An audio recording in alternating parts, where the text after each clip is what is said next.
자, 오늘은 시편 심층 강의 150번째 시간으로 믿음으로 세상을 보는 마음, 믿음으로 세상을 보는 마음을 우리가 함께 나누도록 하겠습니다. 참 다윗이라는 사람의 생애가 정말 너무 아름다운 것은 참 다윗이 자신의 내면에 숨겨져 있는 아주 우리 보통 사람들이 삶에서 느끼는 그런 실질적인 삶의 많은 역경과 그 역경에 부딪혔을 때에 그 자신에게 다가오는 그런 그 내면의 자신의 연약함을 여과 없이 드러내는 그런 진솔한 표현들을 통해서 보통 우리 신자들이 신앙생활을 하면서 믿음에서 겪게 되는 그런 많은 일들, 이게 우리뿐만은 아니구나. 다윗과 같은 그런 정말 성군이라고 일컬어지는 믿음의 용사들에게도 같은 일들이 있었구나 하는 것들을 우리가 배우면서 그런 일들을 결국 어떻게 핸들하고 어떻게 이겨 나가는지 우리가 말씀을 통해서 배우게 됩니다. 자, 시편 39편 8절부터 13절까지 오늘 믿음으로 세상을 보는 마음이라는 제목으로 함께 은혜를 나누겠어요. 자, 본문을 먼저 보겠습니다. 나를 모든 죄에서 건지시며 우매한 자에게서 욕을 당하지 아니하게 하소서. 모든 죄에서 나를 건져 주시며 그리하여 우매한 자에게서 욕을 당하지 아니하게 하소서. 내가 잠잠하고 입을 열지 아니함은 내가 잠잠한다고 말하네요. 입을 열지 아니함은 주께서 이를 행하신 까닭이니이다. 우리가 이 시가 처음 시작될 때 막 불길처럼 뜨겁게 타오르는 속이 막 펄펄 끓는 뚜껑 열려 열받아, 나 진짜 열받았어, 막 이런 그런 그 느낌의 마음을 토로하던 다윗의 모습과는 완전히 다른 그런 모습을 우리가 봅니다. 주의 징벌을 나에게서 옮기소서. 주의 손이 치심으로, 와우, 주님의 손이 나를 치셨다라고 말하고 있네요. 그래서 내가 쇠망하였나이다.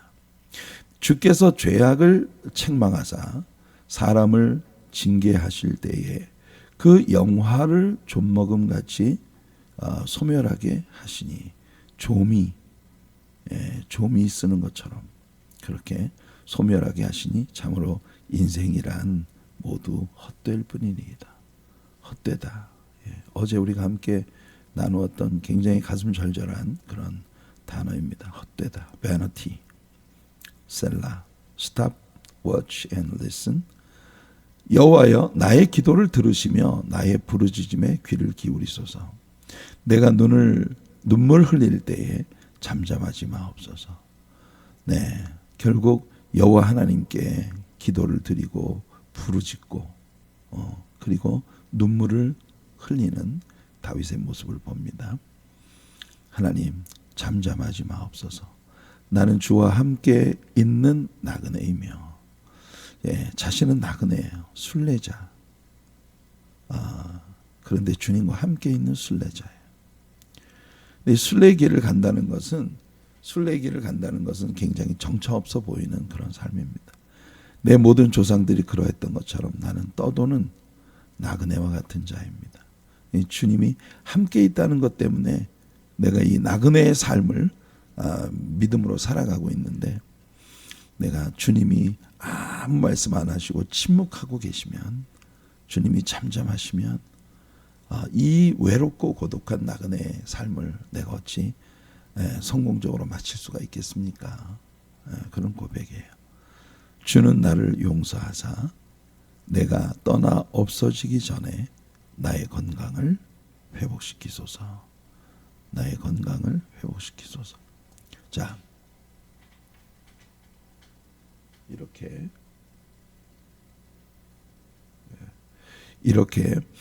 다윗이 시편 39편을 마무리 짓고 있습니다. 뭐 우리가 지난 시간들 계속 그 반복적으로 이야기해왔던 것처럼 1절부터 3절까지 1절부터 3절까지 완전 불같이 타오르던 열받는 마음, 펄펄 끓는 분노와 이글거리는 그런 감정 표현을 거침없이 했었던, 그리고 4절부터 6절까지 갑자기 또 자신의 연약함을 발견하고는 풀죽은 기죽은 마음으로 또 팍 낮아집니다. 4절부터 6절. 그 다음에 7절. 어제 우리가 함께 나누었던 7절 말씀에서 확신에 찬 믿음의 마음. 내가 뭘 바라겠습니까, 주님? 인간이라고 하는 존재가 이 정말 그림자 같고 입김처럼 한번 나와서는 그냥 사라져버리는 입김처럼 아주 가벼운 그런 존재가 인간이라고 하면, 내가 인간으로 세상을 살면서 뭘 의지하고 무엇에 소망을 둘 때가 있겠습니까? 나의 소망은 오직 주님께만 있습니다. 그래서 하나님 뜻대로 하시옵소서라고 하는 그런 고백을 하고 있었어요. 그리고 오늘 8절부터 13절, 오늘 우리들의 본문에서 다윗은 믿음으로 세상을 보는 그런 마음을 우리들에게 보여주고 있습니다. 하나님 앞에 하나님의 뜻이 이루어지는 것에 대해서 감사하면서 나는 그냥 입 다물고 조용히 하나님께 순복하는 그런 삶을 살아가겠습니다. 이렇게 해서 우리들의 신앙은 또 한 단계 성장해 가는 것이다 라고 하는 걸 다윗이 우리들에게 보여주고 있는 겁니다. 자, 오늘 우리들의 본문은 죄인으로서의 다윗. 자, 오늘 우리는 이제 오늘 우리들의 본문 가운데에서 다윗이 세 가지 모습을 보이고 있는 걸 봅니다. 자, 다윗의 고백 속에 하나님, 나는 죄인입니다. 그래서 죄인으로서의 다윗이 하나님께 올려드리는 회개의 기도로 오늘 우리들의 본문이 시작이 됩니다. 자, 우리 본문을 그런 관점에서 다시 한번 우리 볼게요. 8절과 9절을 보시면 나를 모든 죄에서 건지소서, 모든 죄에서 나를 건지소서, 우매한 자에게서 욕을 당하지 아니하게 하소서. 다윗이 염두에 두고 있는 건 뭐냐면, 하나님, 제가 결국은 정말 허무하기 이를 데 없는 한 죄인에 불과하다는 걸 발견합니다. 내가 남의 문제를 놓고 막 속에서 불이 펄펄 끓고 그럴 계제가 아니고, 또 내가 연약한 부분이 발견됐다고 해서 대쳐 빠져가지고 늘어져 있을 것도 아니고, 결국은 모든 것이 하나님의 섭리와 하나님의 뜻 가운데 되어지는 일인데, 내가 하나님 앞에서 먼저 잠잠하고, 여러분, 우리가 너나 할 것 없이 우리 하나님 앞에서 잠잠한 걸 배워야 합니다. 주의 임재 앞에 잠잠해. 우리 이 잠잠한 걸 배워야 돼요. 하나님 앞에. 예수님도 세상의 모든 죄를 당신이 혼자 다 뒤집어 쓴 것처럼 그렇게 사셨단 말이에요. 그렇게 죽으셨단 말이에요. 그런데도 털 깎는 자 앞에서 잠잠한 어린 양같이 예수님 잠잠하셨다. 우리 예수님이 세상의 모든 죄를, 죄가 뭔지도 모르시는 분이 온 세상 사람들을 구속하시기 위하여 그 세상의 모든 죄를 혼자 다 뒤집어 쓰고 가신 그분이 털 깎는 자 앞에서 잠잠한 양처럼 아무 말이 없으셨다면, 우리 같은 사람들이 뭔 입을 열어서 할 말이 있겠어요. 그야말로 유구무원이죠. 그냥 유구무원이에요. 입이 100개라도 입이 100만 개라도 할 말이 없는 것, 그것이 우리들의 존재다. 그게 분명해집니다. 그래서 내가 하나님 앞에 잠잠하고 함부로 입을 열지 않겠습니다. 막 불길처럼 막 부글부글 끓어오르던 그 마음을 이제는 하나님 앞에서 내가 입 다물고 모든 것이 하나님의 뜻 가운데서 이루어지는 걸. 그래서 다윗의 이 고백이 위대한 겁니다. 주께서 이를 행하신 까닭이니이다. 지금 내 눈앞에 되어진 모든 일들이 벌어지는 것, 내 눈앞에 모든 일들이 전개되는 거, 이건 다 하나님께서 허락하시기 때문이다. 여러분, 예수님도 그러셨잖아요. 베드로가 막 검을 뽑아가지고 휘둘렀거든요. 그랬더니 예수님께서 검을 도로 집에 꽂으라. 검을 쓰는 자는 검으로 망한다. 그러면서 예수님이 하시는 말씀이 뭐예요? 너가 지금 생각할 때는 내가 지금 이 자리에서 빠져나갈 수 없어서 내가 이렇게 체포를 당한다고 생각하니? 그렇지 않아. 내가 지금 당장이라도 하늘에서 12개 더 되는 12개 더 되는 레기온, 이 로마 군대의 오늘 현대 병력의 여단 규모 되는 그런 내가 천사들을 데려올 수 있어. 10개 여단이면은 12만 명의 그 천사를 데리고 올 수 있어. 천사 하나가 하룻밤 사이에 18만 5천 명의 아수르 군대를 물리쳤는데, 천사 하나가. 근데 만일 그 천사가 12만 천사가 있다면, 12만 천군 천사가 있다면 어떤 일이 벌어지겠냐. 예수님 하시는 말씀이, 그러나 이게 빌라도가 나에게 주는 잔이 아니고 로마 황제가 나에게 주는 잔이 아니고 저 바리새인들과 사두개인들, 제사장들이 나에게 주는 것이 아니라 하나님께서 내게 주시는 잔이야. 하나님께서 내게 주시는 잔을 내가 어떻게 거부할 수 있겠냐. 그러면 하나님께서 이 일을 통해서 계획하신 그 의로운 뜻이 어떻게 이루어질 수 있겠어? 이런 관점에서 세상의 모든 것을 보시는 예수님의 시각. 그래서 예수님은 마치 당신이 세상의 모든 죄를 홀로 다 짊어지신 것처럼 하나님 앞에서 입을 다무신 거예요. 겟세마네에서 주님이 정말 처음이자 마지막으로 기도하셨잖아요. 할 수만 있으면 이 잔이 내게서 지나가게 하옵소서. 그러나 나의 원대로 마옵시고 아버지의 뜻대로 되기를 원하나이다. 우리가 예수님께 이런 믿음을 배워야 하거든요. 근데 다윗은 예수님의 조상이에요.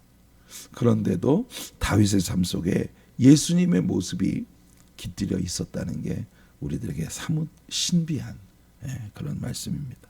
자, 바울의 말을 들어볼게요. 로마서 3장 19절을 보면 우리가 알거니와 무릇 율법이 말하는 바는 율법 아래에 있는 자들. 율법 아래에 있는 자들이 뭐야? 이게 다 죄인이에요. 죄인. 율법 아래에 있으면 우리 다 죄인이거든요. 그런데 율법 아래에 있는 모든 죄인들에 대해서 이는 모든 입을 막고, 보세요. 우리가 우리의 죄를 자각할 때, 우리가 죄인이라는 걸 자각할 때 우리는요 유구무원입니다. 입이 100개라도 할 말이 없는 사람들. 예수님 같은 분이 온 세상 죄를 혼자 다 짊어지시고 그렇게 수치와 모욕을 당하시고 말로 다 할 수 없는, 형언할 수 없는 고난과 역경을 받으셨는데 그 고난과 역경 가운데서 예수님이 침묵하셨다면 우리 같은 사람들이 뭔 말을 할 게 있겠어요. 그래서 온 세상으로 하여금 하나님의 심판 아래에 있게 하려 합니다. 율법의 정죄 아래에서 우리는요 유구무원이다. 모든 것을 하나님이 행하셨다라고 하는 고백 밖에는 우리가 할 수 있는 게 없어요.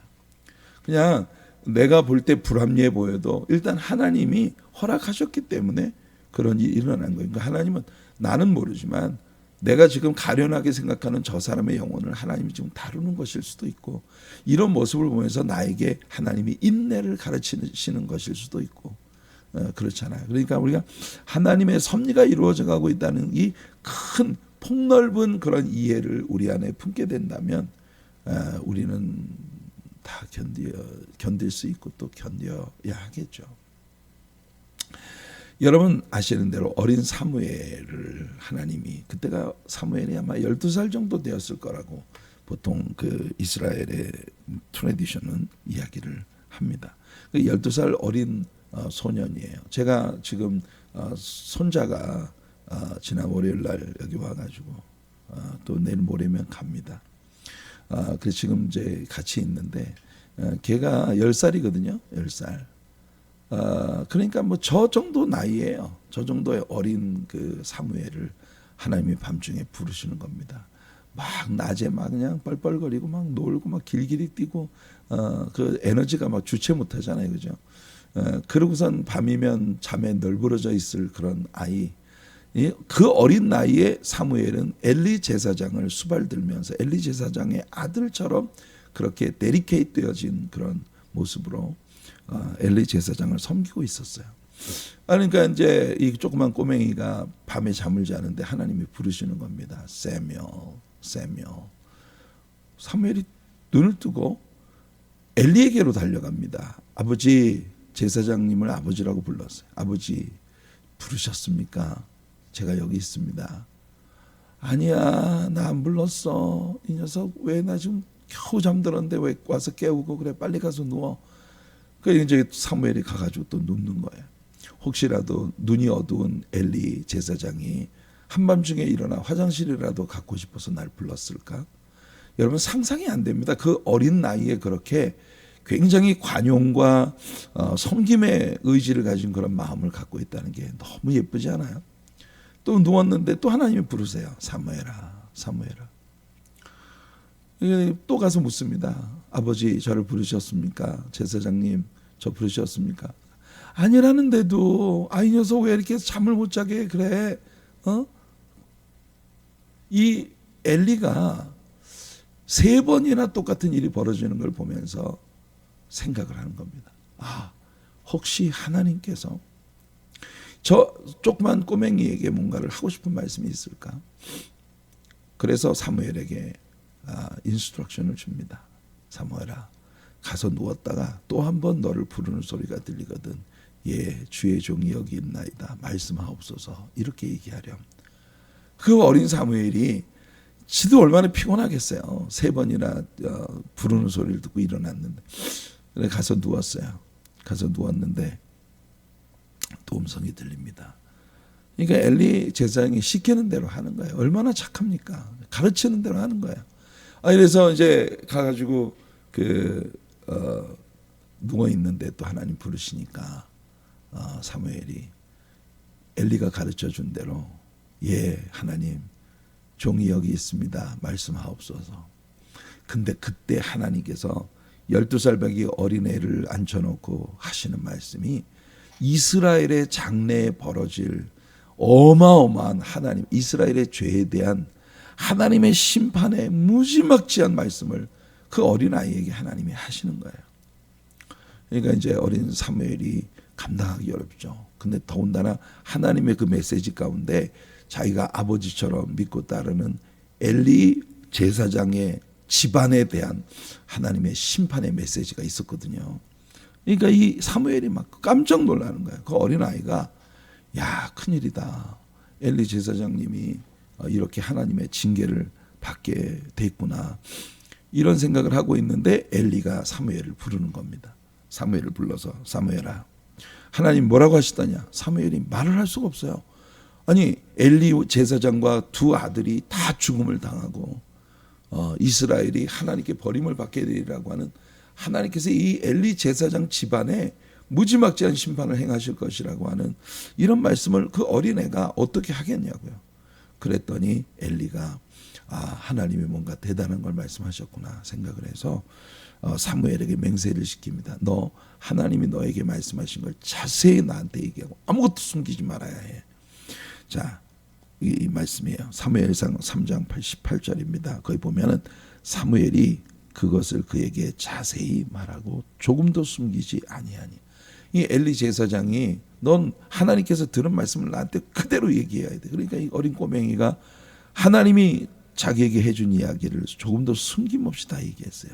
근데 이때 엘리 제사장이 하나님의 그 말씀을 어린 아이를 통해서 받아들이는 그 마음이 보세요. 은혜의 사람들은 이게 다른 거예요. 사울 같은 사람을 한번 생각해 보세요. 사울은 끊임없이 다윗이 자신에게 선을 베푸는데도 그 끝끝내 다윗을 사냥하려고 쫓아다니다 결국 죽임을 당했잖아요. 그런데 이 엘리 제사장은 하나님께서 내게 뭔가 하실 말씀을 너 숨기지 말고 얘기해라. 그리고 사무엘이 그 이야기를 했을 때 이는 여호와시니. 이게 다윗과 같은 맥락의 고백을 하는 겁니다. 이 모든 걸 하나님이 행하시는 것이니 분명히 하나님은 모든 것을 합력해서 선을 이루시는 분이시다.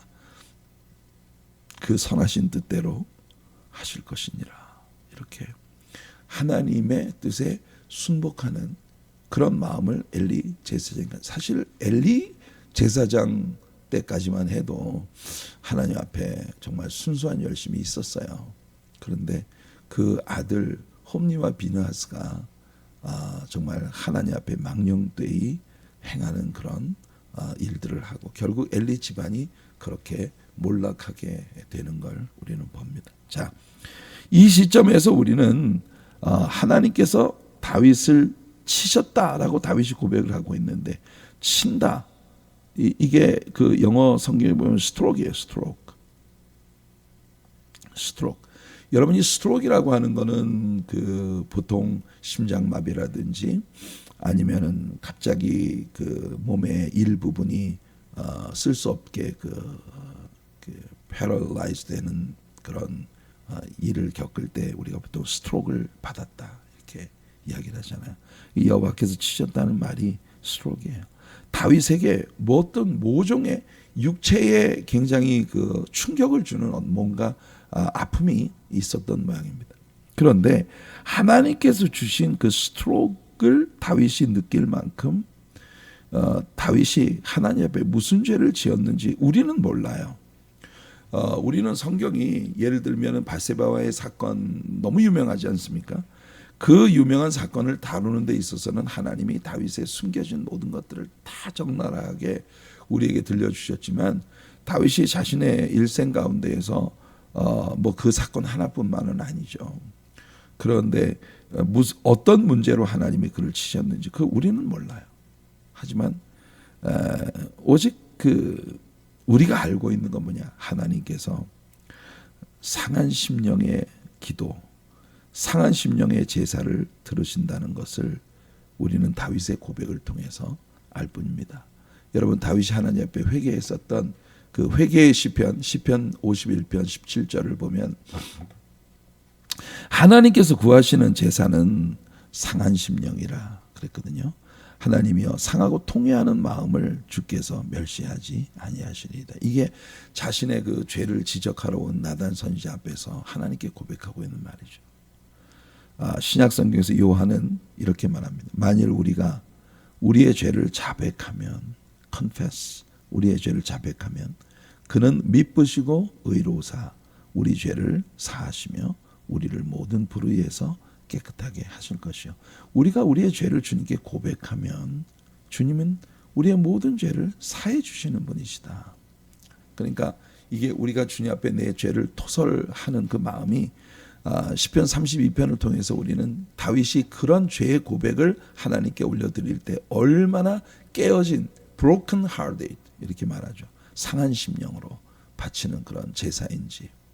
자, 그래서 오늘 두 번째 띠입니다. 아까는 죄인으로서의 다윗의 이야기였고 이번에는 고난받는 자, 이 죄의 여파로서 자신에게 다가온 고난을 받는 사람으로서의 다윗의 모습이에요.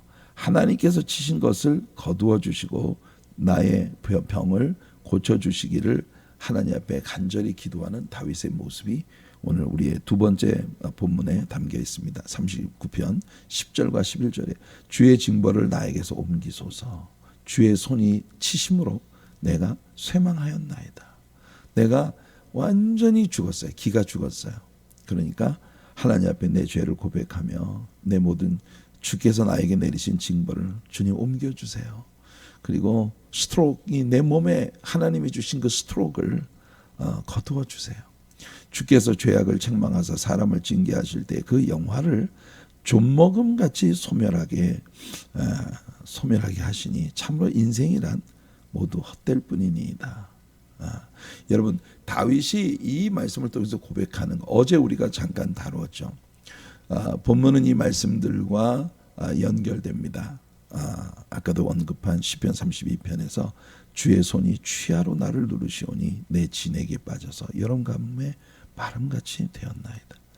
징계를 받는 것은 사실 굉장히 고통스러운 일이지만 사실 이 일을 행하시는 여러분 하나님의 손이 얼마나 바쁘신 손이에요. 그렇잖아요.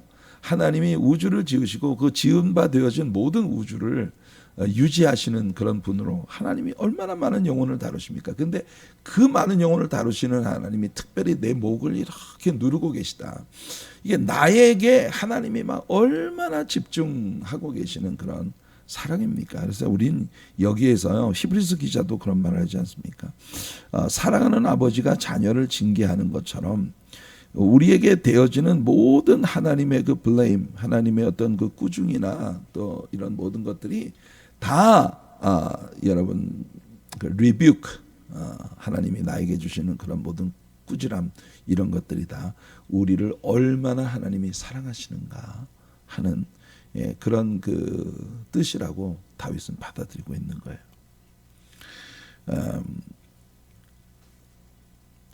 우리 인생이라고 하는 존재가 날이 갈수록 노쇠해가는 몸, 쇠퇴되어가는 우리 몸의 기능들, 참 젊었을 때는요 굉장히 그 에너지가 넘치는 그런 사람이 나이를 먹어가면서 내 몸이 이게 피지컬 그 센스가 점점 쇠퇴되어가는 그런 기능들, 우리 몸의 기능들. 결국 우리가 죽음을 향해서 걸어가고 있다는 것이 아주 명확해지는 그런 생의 시간들을 맞이하게 됩니다. 그리고 우리가 힘을 다해서 일생 동안 모아놓았던 그 소중한 것들이 그 가치를 다 잃어가는 그런 모습들. 젊은 날은요, 내가 이런 것들을 획득했다라고 하는 것이 굉장히 큰 자랑이었는데, 나이가 되어가면서, 나이가 먹어가면서 내가 이런 걸 붙잡자고 그 젊은 날 막 엄청 먹지도 못하고 자지도 못하고 막 남들하고 싸우고 막 그냥 이겨 먹고 막 이러면서 내가 이렇게 했는데 겨우 이거라니. 여러분 벽장 속에 걸어놓은 굉장히 값비싼 옷이 좀에 쓸려서 아주 아무런 소리 없이 공격하는 이 좀에 쓸려서 망가져가는 그런 모습을 보는 다윗이 그래서 허무하다. 인생이라는 것이 vanity, vain, 허무하다, 헤벨, 이렇게 표현을 했어요. 근데 다윗의 아들 솔로몬도 똑같이 헛되고 헛되며 헛되고 헛되니 모든 것이 헛되도다. Vanity is vanity, vanity is vanity, all is vanity, all is vanity. 모든 게 다 헛되다.